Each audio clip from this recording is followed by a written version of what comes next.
The moment I saw him standing in Lady Ashworth's drawing room, I dropped my glass of champagne. Not fumbled it, not let it slip. My fingers simply opened, as though my body had decided, before my mind caught up, that I could not hold anything and look at that face at the same time. The crystal shattered against the marble floor, and every head in the room turned toward me. But I could not tear my eyes from the doorway. 10 years. 10 years since the night he disappeared from London, with blood on his reputation, and silence where an explanation should have been. 10 years since I had stood in front of my father's study door and lied, calmly, completely, with the kind of conviction that only someone who believes they are saving a life can summon, and told him I knew nothing about where Lord Benedict Ashford, the Duke of Hale, had gone. And now he was here. Taller than I remembered, broader, the softness of youth carved away by whatever decade had done to him. His dark hair was longer, pushed back from a face that had hardened into something almost severe, except for his eyes. Those hadn't changed. Grey as a winter sea and just as unquiet. He looked directly at me, not at the broken glass, not at the staring guests, at me, as though I were the only reason he had walked through that door. I wanted to run. I wanted to cross the room and strike him. I wanted to ask the question that had lived inside my chest like a second heartbeat for a decade. Why didn't you come back? Instead, I did what 10 years of practice had taught me. I smiled, inclined my head as though greeting a distant acquaintance, and turned away. My hands were shaking so badly I pressed them flat against my skirts. I should explain. In 1806, I was 19. Miss Arabella Thornton, the second daughter of Sir Edward Thornton, a man of moderate fortune and immoderate ambition. We lived on the fringes of society, close enough to be invited to things, never quite important enough to matter at them. My elder sister had married a clergyman and retreated to Devonshire. My younger brother was at school. I was the project, the one my mother dressed and displayed and positioned like a chess piece she was running out of moves for.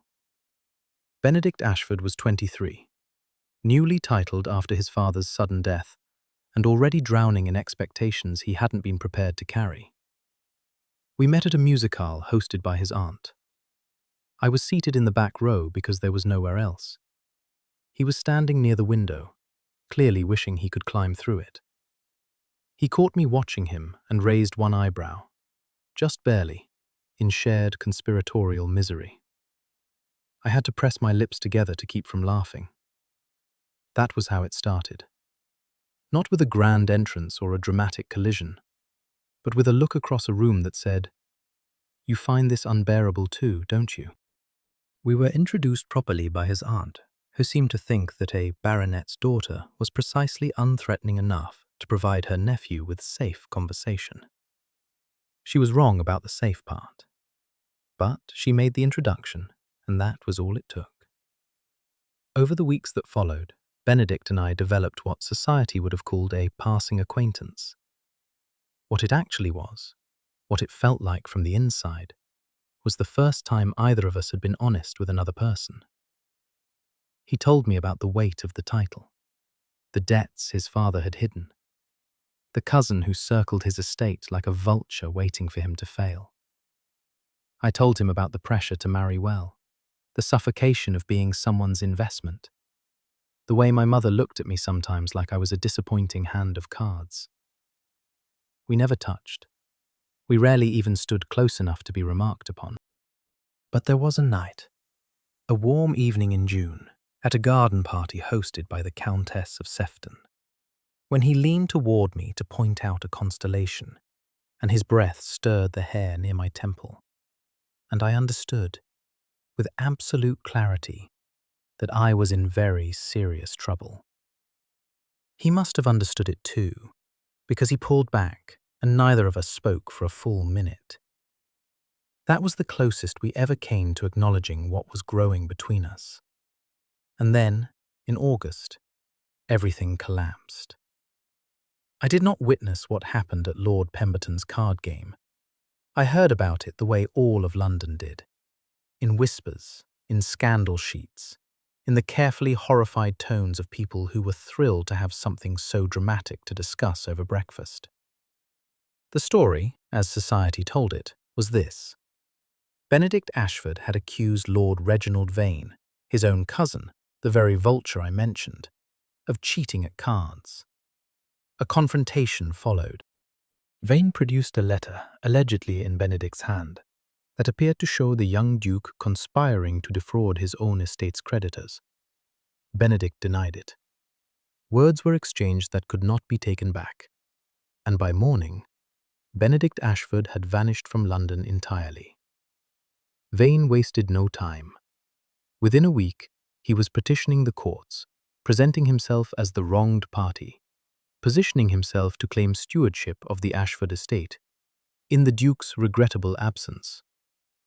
The Ton closed ranks with astonishing speed. Benedict was spoken of in the past tense, a cautionary tale about young men who inherit too much too soon. But I knew something no one else did.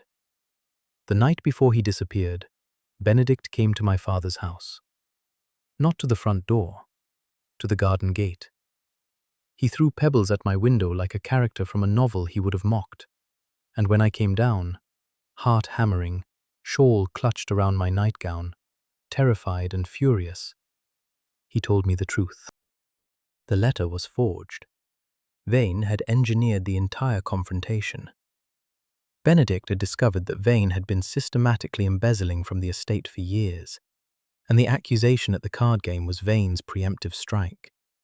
Discredit the Duke before the Duke could expose the thief. Benedict had proof. A ledger, kept by his father's former steward, that documented every falsified account. But the steward had fled to the continent, and without his testimony, the ledger alone was not enough. "I have to go," Benedict said.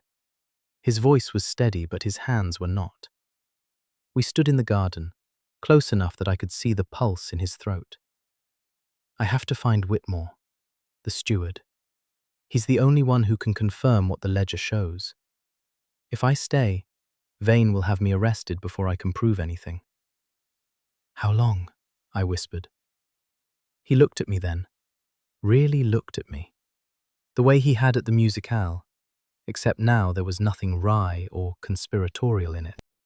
Just raw, desperate honesty. "I don't know." He pressed something into my hand. A small brass compass, old and slightly dented. His father's. "Keep this," he said. "When I come back, I'll want it returned." "Benedict, don't say my name." His voice cracked on the word. "If you say my name, I won't be able to leave." I closed my fingers around the compass and said nothing. He held my gaze for one more heartbeat. Then he turned, climbed the garden wall, and disappeared into the dark. That was the last time I saw him for 10 years. I kept his secret. I kept it when Vane told anyone who would listen that Benedict had fled because the accusations were true. I kept it when my own father demanded to know if the Duke had ever spoken to me of his finances. I kept it when Lady Ashworth, Benedict's aunt who had introduced us, looked at me across a supper table with pleading, desperate eyes, and asked if her nephew had said anything at all before he left.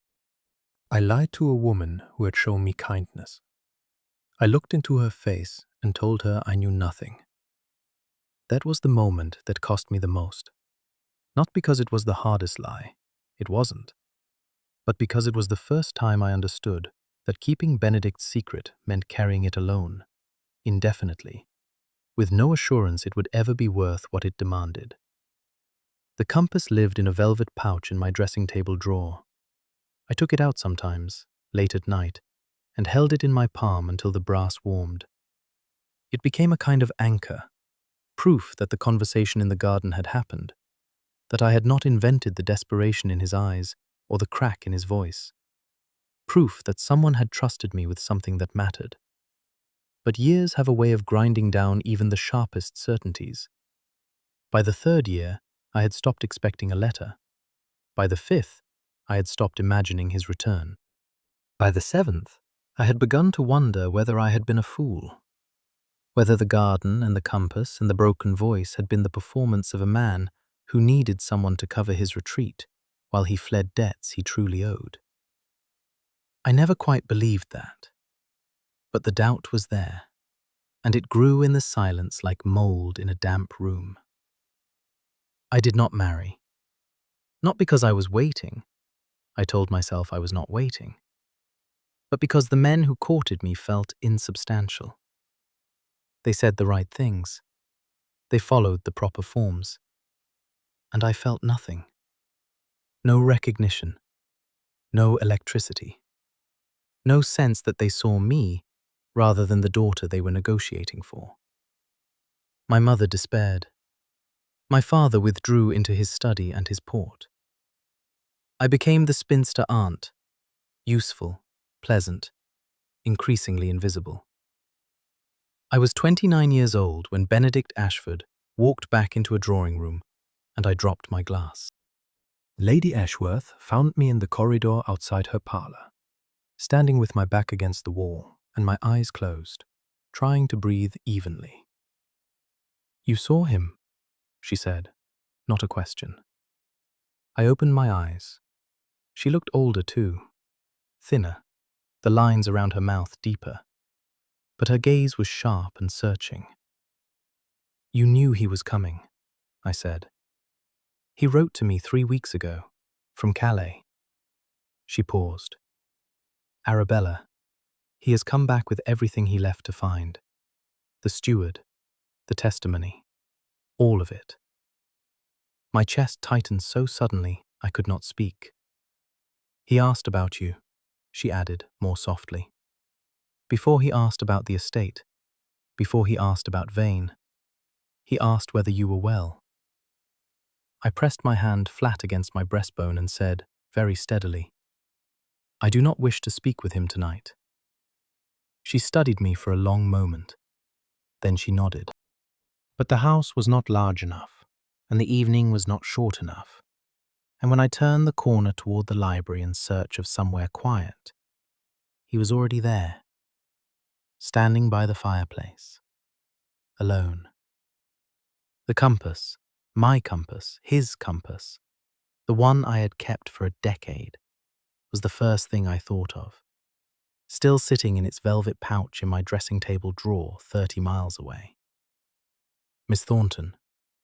His voice was lower than I remembered, rougher, as though the years had scraped something away from it. "Your Grace." The formalities sat between us like a wall. He flinched at it, a tiny movement, barely visible. But I had spent years memorizing the way this man's face worked, and I saw it. "I owe you," he began. "You owe me nothing," I said, too fast, too sharp. "You left. You had your reasons. I kept my word. There is no debt in that." "Arabella, Miss Thornton." He went still. The firelight caught the hard line of his jaw, the tension in his shoulders, and I realized, with a jolt, that he was afraid. Not of me, of this, of what 10 years of silence had built between us, a wall he could not charm or reason or power his way through. Good, I thought, and then immediately, no, not good. Nothing about this is good. "I came back," he said quietly. "You came back for the estate." "I came back for you." The words landed like a physical blow. I felt them in my ribs, in the backs of my knees, in the place behind my eyes where tears form before you know you're going to cry. "Don't," I said. Don't you dare walk in here after 10 years and say something like that, as though it settles the matter. It doesn't settle anything. I know that. You know nothing. My voice was rising, and I didn't care. You know nothing about what it costs to keep your secret. You don't know about the lies I told Lady Ashworth, your aunt, who was kind to me, who trusted me. You don't know about the years I spent watching Vane parade around London, wearing your reputation like a stolen coat, while I sat on the truth and said nothing. You don't know what it is to be 23, 25, 28 years old, and still holding a secret for a man who never wrote. Not once. His face had gone white. I couldn't write. If Vane intercepted a letter, I know why you couldn't write. The words tore out of me. I understood the logic then, and I understand it now. But understanding is not the same as surviving it. And you do not get to stand there and tell me you came back for me, as though that repairs a single day of the 10 years you were gone. Silence. The fire cracked and spat. Somewhere in the house, someone laughed. Benedict took one step toward me. Just one. Close enough that I could smell rain on his coat and something underneath it. Sandalwood, maybe, or cedar. Different from before. Everything was different from before. You're right, he said. It doesn't repair anything. I cannot give you back the years. I cannot undo the lies you told, or the weight you carried. I can only tell you that there was not a single day, not one, Arabella, when I did not think of you. When I did not picture you standing in that garden, with my father's compass in your hand, looking at me as though you believed I was worth saving. I was 19, I whispered. I believed a great many foolish things. Was it foolish? I couldn't answer. Because the truth I had spent a decade trying to bury, was that it had not been foolish at all. It had been the most important decision I had ever made. And it had cost me everything that a quiet, small, respectable life was supposed to contain. I still have the compass, I said. Something broke in his face. Not dramatically, no grand collapse. Just a fracture. A hairline crack that spread through the careful composure he had built. And for one moment, I saw the boy who had thrown pebbles at my window and told me he had to go.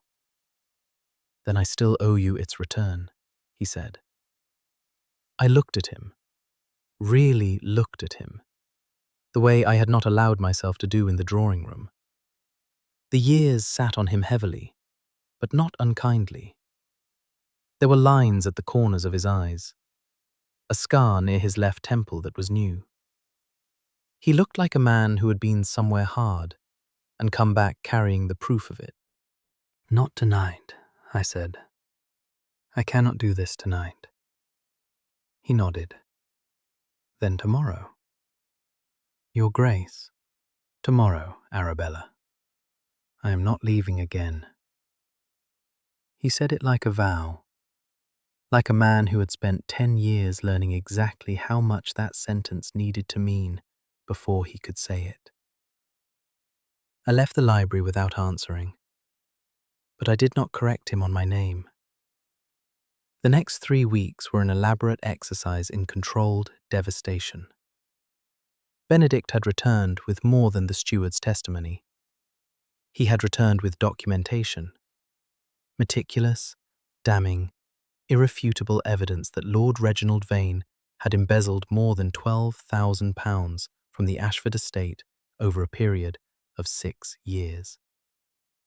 Whitmore, the steward, had kept copies of every falsified ledger entry, every redirected payment, every forged signature. And he was prepared to testify before the Court of Chancery.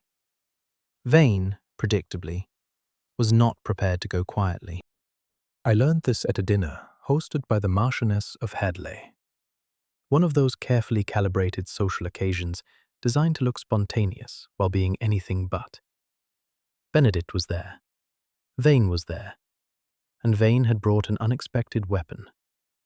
Miss Dorothea Greville, a pretty, sharp-eyed young woman whose mother was one of London's most prolific gossips. Halfway through the fish course, Vane leaned back in his chair and said, with the practiced ease of a man who has been rehearsing his cruelty, "I confess, I am astonished to see Miss Thornton so warmly received in such company. One would think a decade of, how shall I put it, devoted attachment to a man who fled England under a cloud of scandal might have made polite society somewhat less welcoming." The table went silent. Every fork paused. Every eye turned. It was the cut direct, delivered with a smile. The implication was unmistakable. I had been Benedict's lover, or his accomplice, or both, and my continued presence in respectable society was a charity that could be revoked. I set down my spoon. My heart was pounding so hard I could feel it in my throat. Before I could respond, Benedict spoke. "Lord Vane." His voice was quiet, the kind of quiet that precedes an avalanche. "You are speaking about the woman who kept her honor, and mine, intact while you were draining my family's estate of £12,000. If you say one more word about Miss Thornton in any company, public or private, I will ensure that every detail of your embezzlement is read aloud in the House of Lords before the week is out." The silence that followed was absolute. Vane's face had gone the colour of old parchment. Miss Greville was staring at Benedict with her lips parted. The Marchioness, who looked as though Christmas had arrived early, took a very deliberate sip of wine. "I believe," the Marchioness said brightly, "that the lamb is next." But Vane was not finished. 3 days later, I received a visit from his solicitor, a narrow, unpleasant man named Croft, who informed me, in excessively polite language, that Lord Vane was considering bringing an action for defamation against the Duke of Hale, and that my testimony regarding the events of 1806 might be required. "Lord Vane believes," Croft said, adjusting his spectacles, "that any testimony you might offer would be coloured by personal attachment. He has asked me to remind you that the courts take a dim view of witnesses who cannot demonstrate impartiality." It was a threat, elegantly packaged, but a threat nonetheless.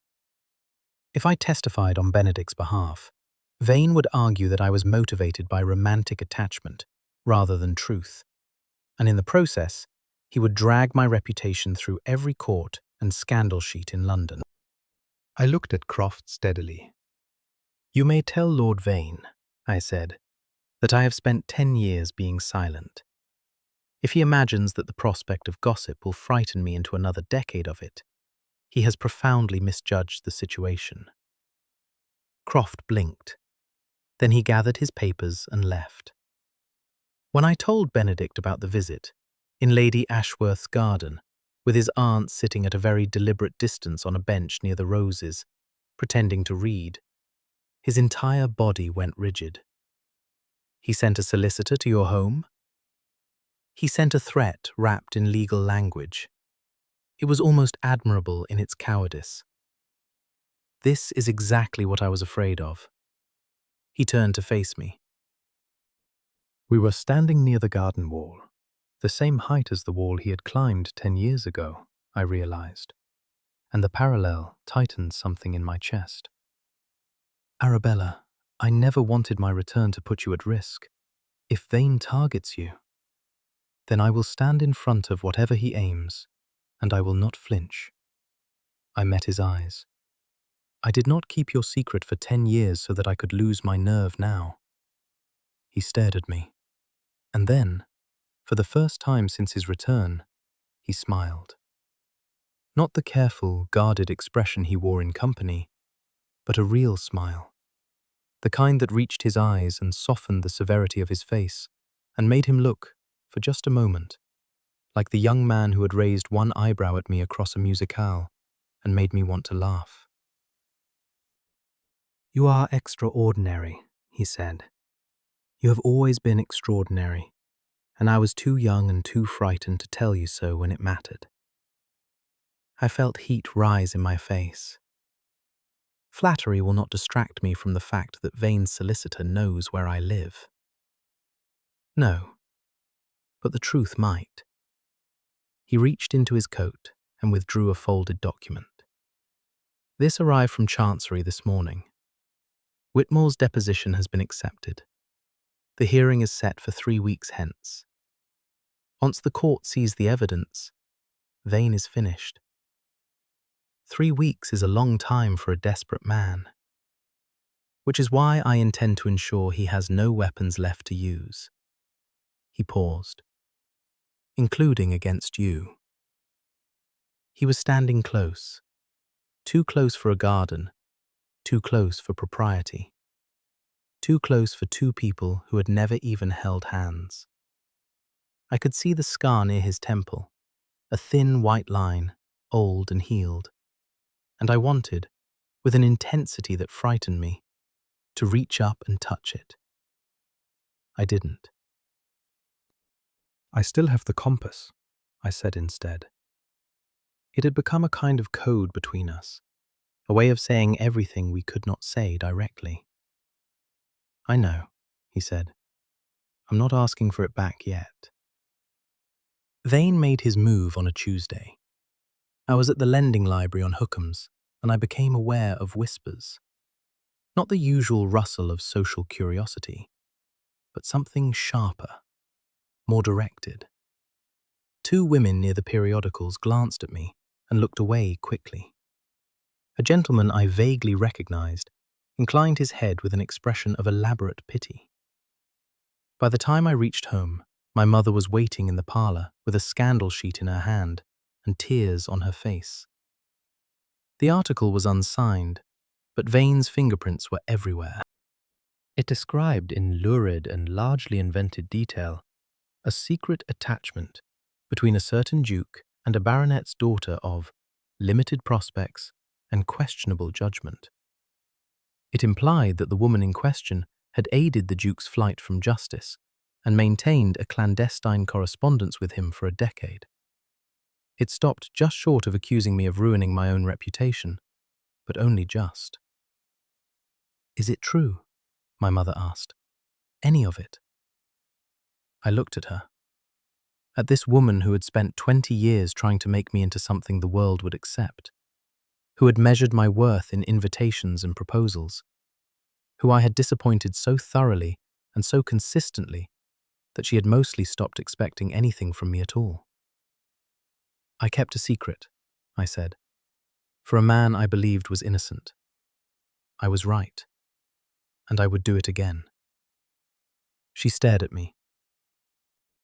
Then she pressed her lips together, folded the scandal sheet in half, and said, "Then we had better make sure we are dressed properly for Lady Ashworth's ball on Saturday.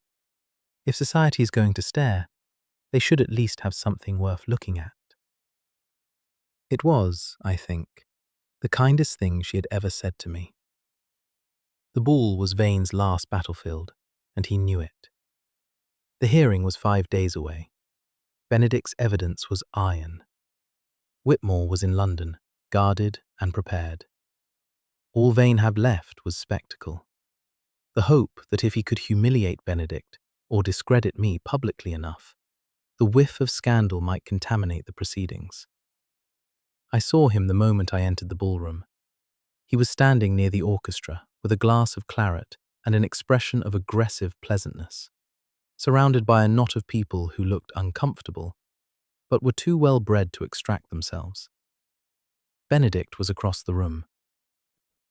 He found me instantly, as though he had been watching the door, which, I realized with a start, he probably had. He was dressed immaculately, every inch the Duke, but there was a tension in his frame that I recognized from the garden 10 years ago. the look of a man preparing for something he cannot avoid. The room was watching. Everyone knew about the scandal sheet. Everyone knew about the hearing. Everyone was waiting to see what would happen. For 2 hours, nothing did. The dancing proceeded. Conversation circulated. The champagne flowed. It was the most exquisitely uncomfortable evening of my life. Then Vane approached me. He did it publicly, in full view of at least 40 people, with the kind of smile that made my skin crawl. Miss Thornton, how courageous of you to attend. I had assumed, after the recent publications, that you might prefer a quieter evening. I held his gaze. I have spent 10 years being quiet, Lord Vane. I find I have rather lost the taste for it. His smile thinned. How loyal you are. How touchingly, foolishly loyal. I wonder, does the Duke appreciate what you have sacrificed for him? Does he understand that your devotion has made you a figure of gossip and pity? Or does he simply accept your service as his due, the way men of his rank accept everything? It was calculated to wound, to drive a wedge between Benedict and me by recasting my loyalty as servitude, my choice as submission. And it might have worked on the girl I was at 19, but I was not 19 anymore. You are mistaken, I said, and my voice carried. I did not raise it, but I did not lower it either. And in the hush of a ballroom full of eavesdroppers, it reached every ear that mattered. I did not keep silence out of loyalty to the Duke.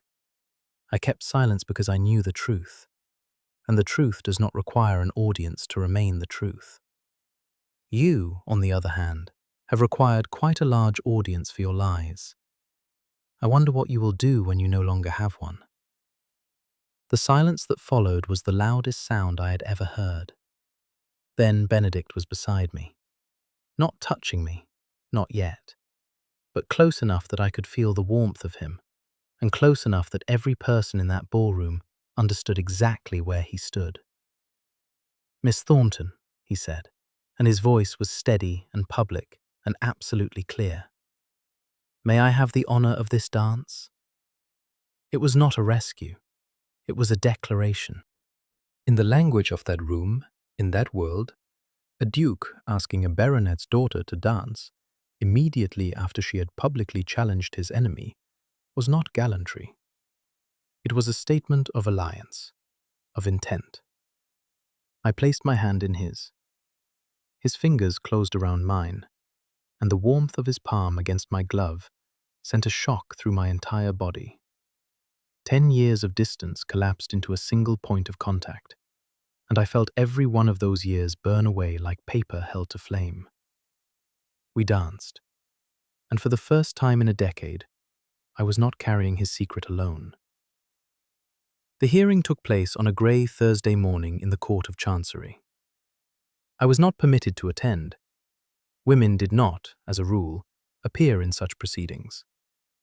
But Lady Ashworth stationed herself in a carriage outside and sent her footman in at intervals for reports. Benedict presented the ledger.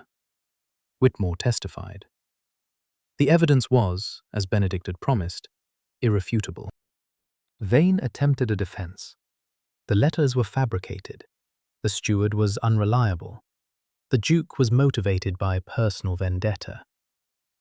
But the numbers did not lie, and the court was not inclined towards sympathy for a man who had stolen £12,000 from his own family. By evening, Vane was ruined. The court ordered full restitution. His access to the Ashford estate was revoked. His name, which he had spent a decade polishing with Benedict's stolen reputation, became the very thing he had tried to make Benedict's, a cautionary tale. I heard the news from Lady Ashworth, who climbed out of her carriage and walked into my mother's parlour, and said, with magnificent composure, "It is done." Then she sat down and wept. Benedict came to my father's house the following morning. He came to the front door. He presented his card. He asked to see Sir Edward Thornton, and spent 20 minutes in my father's study before I was sent for. When I entered the room, my father was standing by the window, looking mildly dazed, and Benedict was standing by the fireplace, holding the brass compass. I stopped in the doorway. "I went to your dressing table drawer," Benedict said. "Your mother showed me where it was. I hope you'll forgive the intrusion." He crossed the room and held the compass out to me. I looked down at it, the dented brass, the scratched glass, the needle that still pointed true after all these years. And I understood. He was not taking it back. He was returning to it. "I told you," he said quietly, "that when I came back, I would want it returned. But I find that I was wrong. I don't want it back. I want to be wherever it is." I looked up at him. His grey eyes were bright with something I had never seen in them before. Not the guarded warmth of our early acquaintance, not the desperate honesty of the garden, but something open and undefended and terrifyingly certain. "You kept my secret," he said. "You kept my honor. You stood in a ballroom and faced down the man who tried to destroy us both, and you did not flinch. I have spent 10 years trying to be worthy of what you did for me, and I am not certain I have succeeded. But I am asking, not as a duke, not as a man with a title or an estate, or anything to offer except the truth. I am asking you, Arabella, to let me spend the rest of my life trying." My father cleared his throat. "I believe I shall inspect the garden." He left. The door clicked shut. I stood there, holding the compass, looking at the man I had loved since I was 19 years old. The man I had lied for, waited for, defended, doubted, grieved, and never quite managed to stop believing it. "You never wrote," I said. "Not once." "I know. I thought you were dead. For 2 years I genuinely believed you were dead." "I know. I am not the girl you left in the garden." "No," he said. "You are the woman who survived what I asked of her. And you are far more than I deserve." I stepped forward, close enough to see the scar on his temple, the lines at his eyes, the slight tremor in his hands. Close enough that when I reached up and pressed the compass against his chest, right over his heart, I could feel the beat of it through the brass. "Then stop deserving," I said, "and just stay." He kissed me, not gently, not cautiously. He kissed me the way a man kisses a woman when he has spent 10 years imagining exactly this moment, and every version of it he imagined was inadequate compared to the reality. His hands came up to frame my face, and mine dropped the compass to grip the lapels of his coat, and the small brass disc clattered to the floor between us, and neither of us moved to pick it up.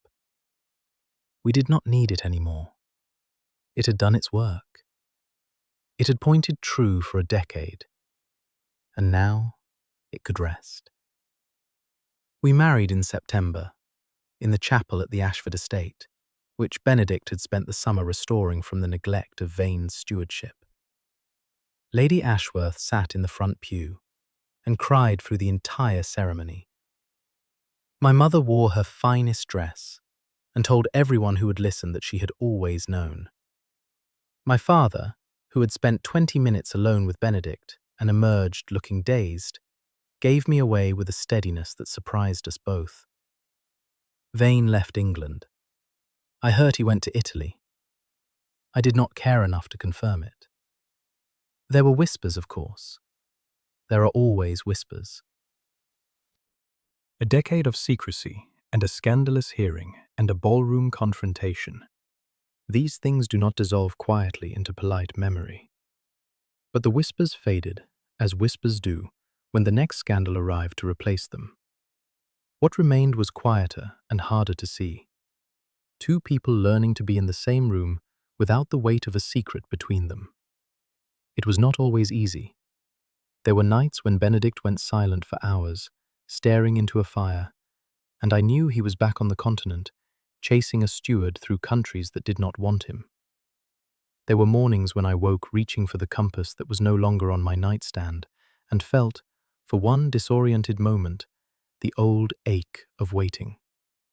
But we learned. We built something on top of the ruins, not a fairy tale, but something sturdier. Something that had already survived the worst thing that could happen to it, and come out the other side, battered and scarred, and stubbornly, improbably, whole. One evening, nearly a year after the wedding, I found Benedict in the library. He was sitting at the desk, and in front of him, polished and gleaming, was the compass. "I had it repaired," he said. "The glass was cracked." I picked it up. The needle swung, steadied, pointed north. "It still works," I said.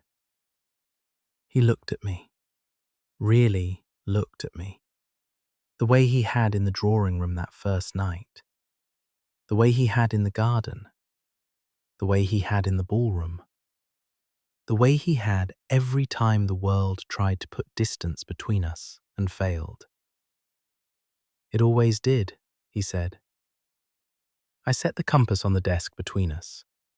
A small brass thing, dented, repaired, enduring. Like us.